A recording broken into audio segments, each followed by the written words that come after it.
ඔන්න ඉතින් අධික මුදලක් වියදම් කරලා හොඳ කන්ඩිෂනර් එකක් ගන්න බැරි වෙච්ච ඔයාට තවදුරටත් දුක විඳින්න ඕනේ නැහැ. අපේ කන්ඩිෂනර් එක නා රෙඩි. නාන හැම දවසකම කන්ඩිෂනර් එක වෙනුවට ඔයාට පුළුවන්. අපි ආයේ මේ කියුටිකල්ස් ක්ලෝස් කරන්න ඕනේ. ඉතින් මේ කියුටිකල්ස් වහන්න ඕනේ.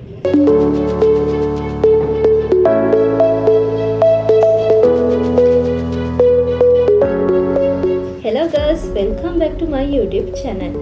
අද වීඩියෝ එකේ මම ඔයත් එක්ක කතා කරනවා ලස්සන නිරෝගී කොණ්ඩයකට ගොඩාක් වැදගත් වෙන කන්ඩිෂනර් එකක් එකම එක අමුද්‍රව්‍යයකින් හරිම ලේසියෙන් ඔයාටම හදා ගන්න පුළුවන් විදිය අද මම කියලා දෙනවා මේ වීඩියෝ එකකින්. කන්ඩිෂනර් එකකින් ෂැම්පූ එකකින් කොණ්ඩේ වවන්න පුළුවන්ද? මමම කියලා තියෙනවා කන්ඩිෂනර් එකකින් ෂැම්පූ එකකින් කොණ්ඩේ වවන්න බෑ කියලා. එහෙනම් ඇයි අපි මේ කන්ඩිෂනර් එකක් ෂැම්පූ එකක් යූස් කරන්නේ? ප්‍රශ්නයක් තමයි. අද මම මේ වීඩියෝ එකකින් කන්ඩිෂනර් එක හදන්න කලින් කන්ඩිෂනර් එකක් යූස් කරන එකේ වැදගත්කම, ඇයි අපි කන්ඩිෂනර් එකක් යූස් කරන්න ඕනේ, ඒ කන්ඩිෂනර් එක හොඳ එකක් වෙන එක කොච්චර දුරට වැදගත්ද කියන එක මේ වීඩියෝ එකෙන් මම ඔයාලට පැහැදිලි කරන්නම්. මුලින්ම කොණ්ඩේ වවන්න කලින් අපි කෙස් ගහ හරියටම අඳුරගෙන ඉමු. අපිට කෙනෙක්ව ලං කරගන්න ඕන නම් අපිට ඒ කෙනාව හරියට අඳුර ගන්න වෙනවා.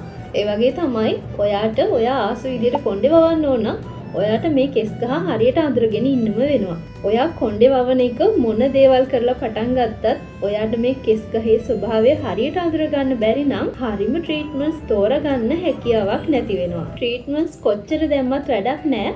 ඔයාට මේ කෙස් ගහ ගැන හරි අවබෝධයක් ලබා දුන්නේ නැත්තම්. ඉතින් අපි අද කතා කරමු මේ කෙස් ගහ ගැන මුලින්ම. ඔයාට මේ වීඩියෝ එකේ පේන විදිහට මෙන්න මේ විදිහට තමයි කෙස් ගහේ ව්‍යුහය තියෙන්නේ. ඉතින් මේ කෙස් ගහේ මුලින් පටන් ගන්න තැන බල්බ් එක කියලා දෙයක් තියෙනවා. ඉතින් මම ඔයාලට විද්‍යාත්මකව පැහැදිලි කරන්නේ නැතුව සරලව හරි පැහැදිලි හැමෝටම තේරුම් ගන්න පුළුවන් විදියට මෙන්න මේ කෙස් ගහ හඳුන්වා දෙන්නම්. ඔයාට මේ වීඩියෝ එකේ පේන විදිහට කෙස් ගහේ මුලින් ආරම්භ වෙන තැන තමයි කෙස් ගහේ බල්බ් එක කියන තැන තියෙන්නේ. ඉතින් අපි කොණ්ඩේට හරියට සත්කාර කරේ නැත්නම් කොණ්ඩේට හරියට පෝෂණය ලබා දුන්නේ නැත්නම් මෙන්න මේ බල්බ් එකෙන්ම කොණ්ඩේ ගැලවිලා යන්න බලනවා. අපිට කිසියම් හෝ පෝෂණ උණතාවයක් තියෙනවා නම් ඒ වගේම බාහිරින් කිසියම් හෝ ඩැමේජ් එකක් සිදු කරගෙන තියෙනවා නම් මෙන්න මේ බල්බ් එකෙන්ම කොණ්ඩේ ගැලවිලා යන්න බලනවා. ඉතින් දවසකට කෙස් ගස් 100කට වඩා ප්‍රමාණයක් ගැලවෙනවා නම් අපි ඒකට hair loss problem එකක් කියනවා. ඔයාට මම මේ හරිම සරලව මේ ගැන පැහැදිලි කරන්නේ. බල්බ් එක ගැන කතා කරපු නිසා තව පුංචි දෙයක් ඔයාගේ දැනුමට එකතු කරන්න. ඉතින් අපි දන්නවනේ සමහර අයගේ අකලට හිසකෙස් සිදෙනවා. ඉතින් මේ අකලට හිසකෙස් සිදෙන එකට හේතු ගණනාවක් තියෙනවා. එක හේතුවක් තමයි ජානමය හේතු. ඒ වගේම පීනස්මය තත්ත්වයන්. ඒ වගේම වයසට යනකොට කොහොමත් අපේ හිසකෙස් සිදෙනවා. ඉතින් අකලට හිසකෙස් සිදෙනවයි කියන තත්ත්වයේදී සමහර වෙලාවට මෙන්න මේ බල්බයාවට කිසියම් හෝ විස බීජයක් ආසාදනය වෙලා කෙස් ගහ ඉදෙන්න පුළුවන්. ඉතින් කෙස් ගහ සුදු වෙන්න පුළුවන්. ඒ වගේ තත්ත්වයකදී කෙස් ගස් ගොඩාක් නෙමෙයි කෙස් ගහක් එකක් දෙකක් වගේ ඉදෙන්න පුළුවන්. අන්න ඒ වගේ තත්ත්වයකදී තමයි කියන්නේ අර කෙස් ගහ මුලින් උදුරලා දාන්න එපා කියලා. මොකද එතන ආසාදනය වෙච්ච විස බීජය තවත් කෙස් ගහකට, ඒ ළඟම තියෙන කෙස් ගහකට ව්‍යාප්ත වෙන්න හැකියාවක් තියෙන නිසා. ජානමය හේතුවක්, පීනසේ වගේ තත්ත්වයක්, ඒ වගේම වයසට ගියාම කොණ්ඩේ සුදු වෙන තත්ත්වයකදී වගේ නම් අර කෙස් ගහ මුලින් උදුරලා දැම්මයි කියලා තවත් කෙස් ගස් ඉදෙන්න බලන්නේ නැහැ. නමුත් අර වගේ බල්බේ ළඟ ආසාදනයක් සිද්ධ වෙලා නම් වාගේ කෙස් ගහ ඉදෙන්නේ. අන්න ඒ වගේ අවස්ථාවකදී නම් ඔයා අර කෙස් ගහ මුලින් උදුරලා දාන්න එක කරන්න නැතුව ඉන්න ඕනේ. ගොඩාක් අයට මේ ප්‍රශ්නේ තියෙන්නේ නැති කියලා මට හිතුණා. මොකද ගොඩක් අය කියනවා ගලවන්න එපා කියලා, සමහර අය කියන ඉතින් කපන්න කියලා. මේකට කවුරුත් හේතුවක් කියන්නේ නැහැ. එක එකන එක එක මත දරන්නේ. ඉතින් ඒ නිසා මට හිතුණා මේ දේ ඔයත් එක්ක පැහැදිලි කරලා කතා කරන්න ඕනේ කියලා. බල්බ් එක තමයි මේ කෙස් ගහේ හඳුනා ගන්න ලැබෙන මේන් පොයින්ට් එක. ඉතින් ඊට පස්සේ මේ කෙස් ගහේ අපිට පේන්නේ නැති වුණාට කියුටිකල්ස් කියලා දේවල් තියෙනවා. අපි දැන් යම් කියුටිකල්ස් ගැන කතා කරන්න. ෂැම්පූ එකක් යූස් කරන්නේ අපේ මේ කියුටිකල්ස් ඕපන් කරලා කෙස් ගහේ තියෙන කුණු දූවිලි ඉවත් කිරීමක් සිද්ධ වෙන්නේ. ඉතින් කියුටිකල්ස් ඕපන් කරලා අපේ කෙස් ගස් වල තියෙන කුණු දූවිලි ඔක්කොම ඉවත් කරනවා මේ ෂැම්පූ එකකින්. ෂැම්පූ එකෙන් කුණු දූවිලි ඉවත් කරාට පස්සේ අපි ආයේ මේ කියුටිකල්ස් ක්ලෝස් කරන්න ඕනේ. ඉතින් මේ කියුටිකල්ස් වහන්න ඕනේ. අන්නේ වාහනයකට තමයි අපි කන්ඩිෂනර් එකක් භාවිතා කරන්නේ. කන්ඩිෂනර් එකක් අනිවාර්යයෙන්ම වැදගත් අපේ කොණ්ඩේ නිරෝගීව ලස්සනට පවත්වාගෙන යන්න. ඉතින් ෂැම්පූ එකකින් කන්ඩිෂනර් එකකින් කොණ්ඩේ වවන්න බැරි වුණාට කොණ්ඩේ නිරෝගීව පවත්වාගෙන යන්න, කොණ්ඩේ ආරක්ෂාකාරීව තියාගන්න මෙන්න මේ දෙකම අපිට ගොඩක් උදව් වෙනවා. හොඳ ෂැම්පූ කන්ඩිෂනර් එකක් භාවිතා කරන එක වැදගත් වෙන්නේ මෙන්න මේ කාරණාව නිසා. මම කලින් ඔයාගේ ළඟ තියෙන ෂැම්පූ එක කොහොමද හොඳ ෂැම්පූ එකක් කරගන්නේ කියලා වීඩියෝ එකක් කරලා තිනවා. ඒකත් පහලින් මම ඩිස්ක්‍රිප්ෂන් බොක්ස් එකේ දාලා තියන්නම් ලින්ක් කරලා. ඒකත් ගිහින් බලන්න. ඉතින් මම මේ හැම දෙයක්ම ඔයත් එක්ක ෂෙයා කරගන්නේ මේ ෂැම්පූ කන්ඩිෂනර් වලින් යම්කිසි කාර්යයක් සිද්ධ වෙනවා අපේ මේ කොණ්ඩේ වවන එකට උදව්වක් විදිහට. අද මේ වීඩියෝ එකෙන් මම ඔයත් එක්ක කතා කරන්නේ කන්ඩිෂනර් එකක් එකම එක අමුද්‍රව්‍යයකින් කොහොමද හදාගන්නේ කියලා. ඔයා මගේ වීඩියෝස් බලලා මං කියන ට්‍රීට්මන්ට්ස් කරන කෙනෙක් නම් අනිවාර්යෙන් මේ වෙනකොට මේ ඉන්ග්‍රීඩියන්ට්ස් එක ඔයාගේ ළඟ තියෙන්නම ඕනේ. අපි බලමු මොකද්ද මේ ඉන්ග්‍රීඩියන්ට්ස් එක, ඒ වගේම මේ කන්ඩිෂනර් එක කොහොමද හදාගන්නේ කියලා. කන්ඩිෂනර් එක හදන්න අපිට ඕන වෙන්නේ ෆ්ලැක්ස් සීඩ්ස්. එහෙම නැත්නම් හනෑට කියලාත් කියනවා. හනෑට මේ වගේ ප්‍රමාණයක් මම ගන්නවා. මේක මට දවස් 2කට ඇති වෙන්න මං හදාගන්නේ. වතුර කෝප්පයක් දාලා මේ ටික රත් කරගන්න ඕනේ. ලිපේ ගින්දර මීඩියම් හීට් එකේ තියාගන්න මතක තියාගන්න. දැන් ඔයාලට පේනවද මේකේ සුදු පාටට වගේ පෙන ඇවිල්ලා තියෙනවා. එහෙම එනකොට ටිකක් හැඳි ගන්න ඕනේ. හැඳි ගාද්දී අපිට හැන්දට තේනවා ජෙල් එකක් වගේ හැදිලා තියෙනවා. එතකොට ලිප් ඔෆ් කරලා ටිකක් මේක නිවෙන්න තියන්න ඕනේ.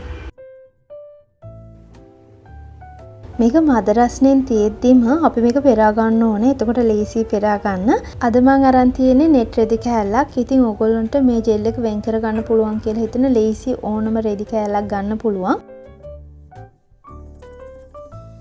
මේ කන්ඩිෂනර් එක හදන්න අපිට මේ ජෙල් එකත් ඕන වෙනවා. ඒ නිසා ජෙල් එක වෙන් කරගෙන අරන් තියාගන්න.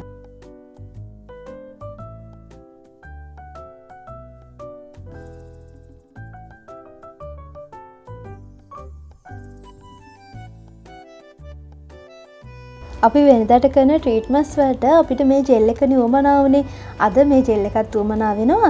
ජෙල් එක නෙමෙයි අපිට අද විශේෂයෙන්ම ඕන වෙන්නේ මේකේ තියෙන හනෑට එක.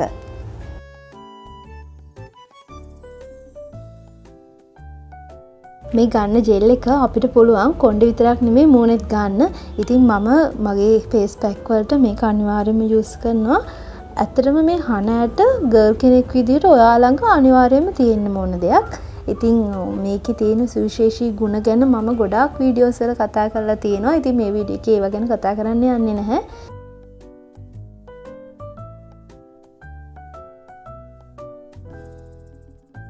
දැන් මේ ඉතුරු වෙලා තියෙන හනෑට ටික ග්‍රයින්ඩ් කරගන්න ඕනේ බෙන්ඩර් කප් එකකට දාලා. මේ ටික අපිට ග්‍රයින්ඩ් කරගන්න අපි හනෑට ජෙල් ටිකකුත් මේකට දානවා. එතකොට අපිට ග්‍රයින්ඩ් කරගන්න ලේසි. මේ විදිහට තමයි ග්‍රයින්ඩ් වුණාට පස්සේ පේන්නේ.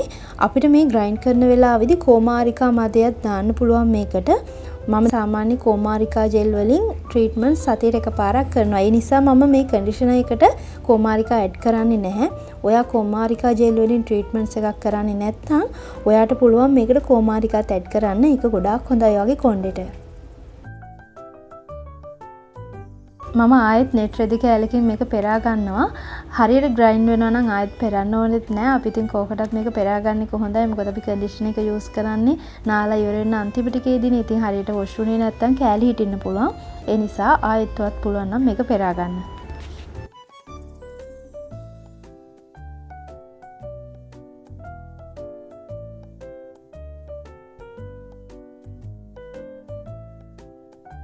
ඔන්න දැන් ඉතින් අපේ කන්ඩිෂනර් එක නා රෙඩි. නාන හැම දවසකම කන්ඩිෂනර් එක වෙනුවට ඔයාට පුළුවන් මේක යූස් කරන්න. ඔයා දැනටමත් හොඳ කන්ඩිෂනර් එකක් යූස් කරනවා නම් ඔයාට පුළුවන් මේ කන්ඩිෂනර් එකත් එක්ක මික්ස් කරලා මේක නාන දවසට මික්ස් කරගන්න. ඒ දවසට මික්ස් කරලා මේක ඔයාගේ hair එකේ ඇප්ලයි කරගන්න පුළුවන්. ඒකුණුත් ඔයාට ගොඩාක් හොඳ රිසල්ට් එකක් ගන්න පුළුවන්. ඉතින් මේ අපූර්ව කන්ඩිෂනර් එක යූස් කරලා රිසල්ට් කියන්නත් අමතක කරන්න එපා. අනිවාර්යෙන් හදන්න. අනිවාර්යෙන් ඔයාලගේ ෆ්ලැක්ස් සීඩ්ස් ඇති කියලා මට හිතෙනවා. මේක හදන්න හරිම ලේසියිනේ. වෙන කන්ඩිෂනර් වලට යන්නේ නැතුව ලොකු ලොකු ගණන් දීලා මේ වගේ එකකට පුරුදු වෙලා මේකේ රිසල්ට් හොඳයි නම් දිගට මේ වගේ එකක් යූස් කරන එක ඔයාටත් වාසි, ඔයාගේ පර්ස් එකටත් වාසි. ඉතින් ඒ නිසා මේ වගේ දේවල් අනිවාර්යෙන් ෆලෝ කරන්න. කොණ්ඩේට ආදරය කරන කෙනෙක් මේ වගේ දේවල් දැනගෙන ඉන්නම ඕනේ. ඔන්න ඉතින් අධික මුදලක් වියදම් කරලා හොඳ කන්ඩිෂන් එකක් ගන්න බැරි වෙච්ච ඔයාට තවදුරටත් දුක් විඳින්න ඕනේ නැහැ. අනේ මට හොඳ කන්ඩිෂන් එකක් ගන්න බෑනි කියලා ඔයාට තියෙන්නේ මෙන්න මේ එකම එක අමුද්‍රව්‍යයෙන් මේ කන්ඩිෂන් එක හරිම ලේසියෙන් හදාගන්න. ඔයාට පුදුම හිතේ මේ කන්ඩිෂනර් එක. ඉතින් ওই විදිහට තමයි කන්ඩිෂනර් එක හදාගන්නේ. මේක යූස් කරලා බලන්න. ගොඩාක් හොඳයි මේ කන්ඩිෂනර් එක. මගේ කන්ඩිෂනර් බෝතලේ තියුණාට පස්සේ මම මේක යූස් කරා බලන්න. මොකද මේ දවස්වල ගොඩාක් වේදන් ඉතින් මම දන්නවා අවුරුදු කාලේ ගොඩාක් වේදන් නිසා මට මම මාර්තු මාසේ පටන් ගත්තා කන්ඩිෂනර් එකට මේ කන්ඩිෂනර් එක යූස් කරන්න. ඔයාට හිතෙන්න පුළුවන් මෙච්චර වටින කන්ඩිෂනර් එකක් ඇයි යකේ පරක්කුනේ කියන්නේ කියලා. කලින් ෂෙයා කරගන්න විදිහක් තිබ්බේ නෑ. මොකද මමත් කලින් මේ කන්ඩිෂනර් එක හදන විදිය දැනගෙන හිටියේ නෑ. ඉතින් මේ වීඩියෝ එකත් ඔයාලට වැදගත් වුණා නම් පහලින් ලයික් එකක් දාලා කමෙන්ට් එකකුත් දාගෙන යන්න. අපි ඊළඟ ඉද්දට ආයිත් හම්බෙමු. එතකන් සතුටින් පරිස්සමෙන් ඉන්න.